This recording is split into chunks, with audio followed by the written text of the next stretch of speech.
Dear students, आज हम पुनः हिंदी सेंटेंसेज को इंग्लिश में ट्रांसलेट करना सीखेंगे।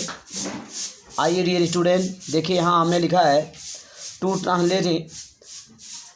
Translate Hindi sentences into English, ऐसा हमने लिखा है।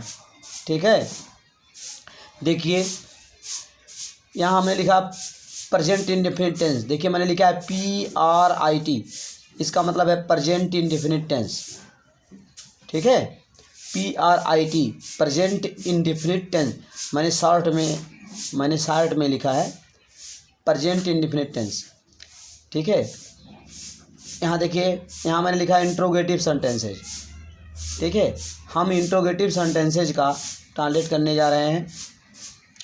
यहाँ देखिए प्रेजेंट इंडेफिनिट टेंस के यहाँ हमने लिखा प्रेजेंट इंडेफिनिट टेंस, फिर यहाँ हमने लिखा पास्ट इंडेफिनिट टेंस।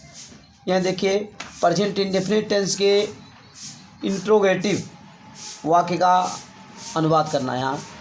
यहाँ हम समझेंगे प्रेजेंट इंडेफिनिट टेंस के वाक्यों का अनुवाद कैसे करेंगे। देखिए यहाँ देखिए रूल फर्स्ट, देखिए प्रथम प्रकार का इंट्रोगेटिव वाक्य। ठीक है, जब वाक्य क्या शब्द से प्रारंभ होता है। ठीक है, वाक्य क्या शब्द से प्रारंभ होता है, जैसे क्या तुम गाना गाते हो, क्या शीला खाना पकाती है, क्या रामू बाजार जाता है। इस तरह से यदि वाक्य क्या शब्द से प्रारंभ है, ठीक है, तो वह प्रथम प्रकार का इंट्रोगेटिव सेंटेंस है।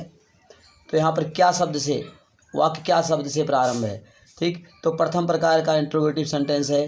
तो इसके लिए देखिए रूल आपका है, यहाँ देखिए हमने लिखा है rule do upon does plus subject plus main verb first form plus object plus ETC। तो इस तरह से इस फार्मूला के आधार पर हम ट्रांसलेट करेंगे। ध्यान दीजिए, किसी भी टेंस का वाक्य अगर क्या शब्द से प्रारंभ हो तो वहाँ पर हम सहायक क्रिया को पहले लाते हैं, सहायक क्रिया का प्रयोग हम पहले करते हैं। इस प्रकार से वहाँ पर क्या शब्द का उच्चारण मान लिया जाता है। ठीक है, तो यहाँ पर देख रहे हैं, यहाँ देखिए एग्जाम्पल, क्या तुम गाना गाते हो, यह वाक्य क्या शब्द से प्रारंभ है। ठीक है डियर स्टूडेंट, तो यहाँ पर हम इस वाक्य का ट्रांसलेट इस प्रकार से करेंगे, do upon does plus subject plus main verb first form plus object plus ETC। इस तरह से वाक्य क्या शब्द से प्रारंभ है। तो देखिए यहाँ देखिए हमने क्या किया, यहाँ ट्रांसलेट हमने किया। यहाँ देखिए सहायक क्रिया डू का प्रयोग करेंगे।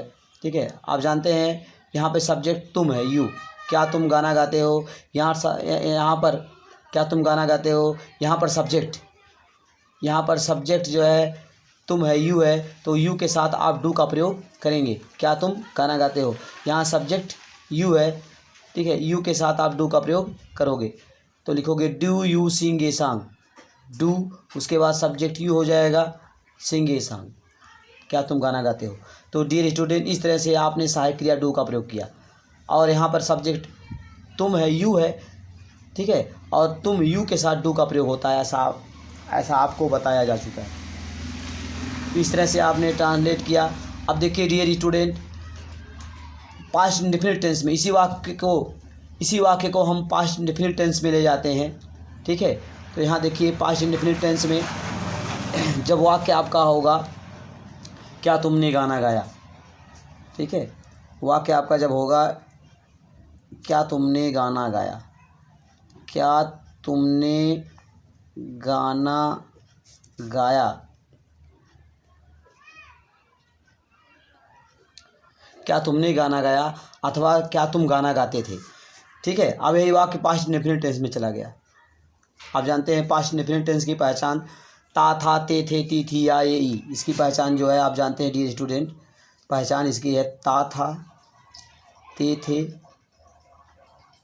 ठीक है, ता था ते थे ती थी या ये ई, इसकी पहचान है। आ का मात्रा भी आ सकता है, जैसे मैंने पत्र लिखा, ए का मात्रा भी आ सकता है, उसने मेरे कपड़े पहने, इस तरह से। तो इसकी पहचान आप जानते हैं ता था ते थे ती थी या ये ई। तो डियर स्टूडेंट, यहाँ देख रहे हैं वाक्य अंत में यह आ गया, क्या तुमने गाना गाया। ठीक है, तो इस तरह से वाक्य अभी पास्ट इंडेफिनिट टेंस का वाक्य, यह वाक्य पास्ट इंडेफिनिट टेंस में चला गया। तो डियर स्टूडेंट, अब इसका ट्रांसलेट हम करेंगे, यहाँ सहायक क्रिया डिड का प्रयोग करेंगे। ठीक है, यहाँ पर डिड का प्रयोग प्रत्येक सब्जेक्ट के साथ, सब्जेक्ट कुछ भी हो, कोई भी सब्जेक्ट हो उसके साथ हम डिड का प्रयोग करेंगे। ठीक है, तो यहाँ देखिए क्या तुमने गाना गाया है, तो यहाँ पर देख रहे हैं। ठीक है, वाक्य क्या शब्द से प्रारंभ है, तो वाक्य क्या शब्द से प्रारंभ है, तो सहायक क्रिया का प्रयोग आप करेंगे। तो यहाँ सहायक क्रिया डिड आएगा। ठीक, यहाँ सभी सब्जेक्ट के साथ सहायक क्रिया डिड का प्रयोग करते हैं। तो यहाँ लिखेंगे डिड, यहाँ लिखेंगे आप डिड। उसके बाद सब्जेक्ट देखिए यू है, डिड यू। उसके बाद मेन वर्ब फर्स्ट फॉर्म, देखिए मेन वर्ब है गाना, सिंग, गाने की क्रिया करना, गाना सिंग, गाने की देखिए गाना ये क्या है, क्रिया क्या है, गाना sing. Do you sing a song, do you sing a song, क्या तुमने गाना गाया।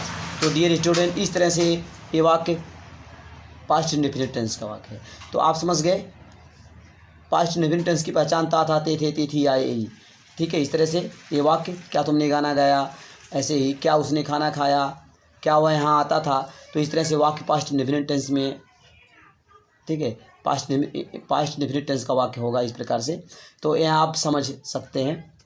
और आप प्रेजेंट इंडेफिनिट टेंस में तो आप जानते ही हैं, इसकी पहचान ता है, ते हैं, ता है, ते हैं, ती हैं, ता हूँ, इसकी पहचान है। ठीक है, प्रेजेंट इंडेफिनिट टेंस की पहचान ता है, ते हैं, ती हैं। ठीक, और यहाँ सहायक क्रिया डू डज का प्रयोग होता है। तो डू डज के प्रयोग के विषय में आपको अच्छी तरह समझाया गया है। अब देखिए डियर स्टूडेंट, अब यहाँ देखिए future indefinite tense, future indefinite tense. अब देखिए फ्यूचर इंडेफिनिट टेंस, अब इसी वाक्य को हम फ्यूचर इंडेफिनिट टेंस में ले जाते हैं, फ्यूचर इंडेफिनिट टेंस का इंट्रोगेटिव। अब देखिए dear student, future indefinite tense में अगर वाक्य क्या शब्द से प्रारंभ है, ठीक है, जैसे ये वाक्य आपका फ्यूचर में कर दिया जाए, यानी देखिए एग्जाम्पल यहाँ पे क्या लिया जाए, ऐसे क्या लिखा जाए, क्या तुम गाना गाओगे, क्या तुम गाना गाओगे,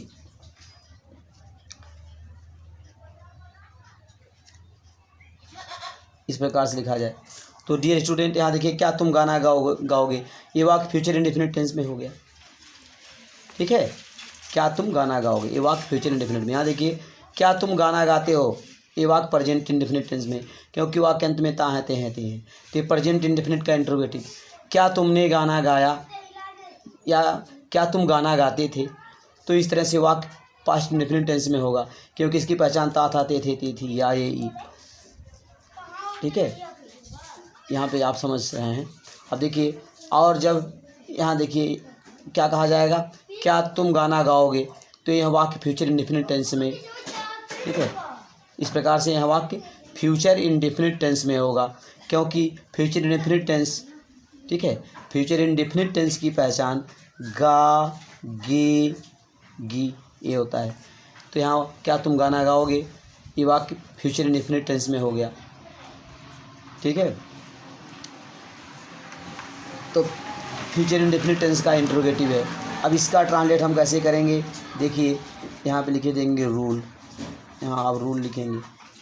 ठीक है, तो यहाँ वाक्य क्या शब्द से प्रारंभ है, तो यहाँ पर भी सहायक क्रिया पहले आएगी। सहायक क्रिया यहाँ पे आपको पता है विल और शैल, यहाँ पता है आपको सहायक क्रिया विल और शैल का प्रयोग आप करते हैं, ये आप जानते हैं। ठीक है, विल और शैल का प्रयोग होता है यहाँ पर। तो यहाँ आप लिखेंगे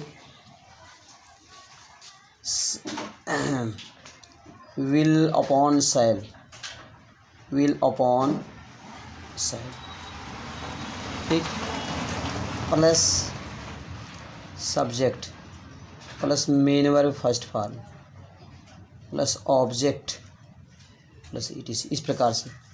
ठीक है, तो यहाँ पर सहायक क्रिया पहले लाएंगे। सहायक क्रिया क्या है, विल अपॉन शैल, ठीक, उसके बाद सब्जेक्ट, उसके बाद main verb first form plus object plus etc.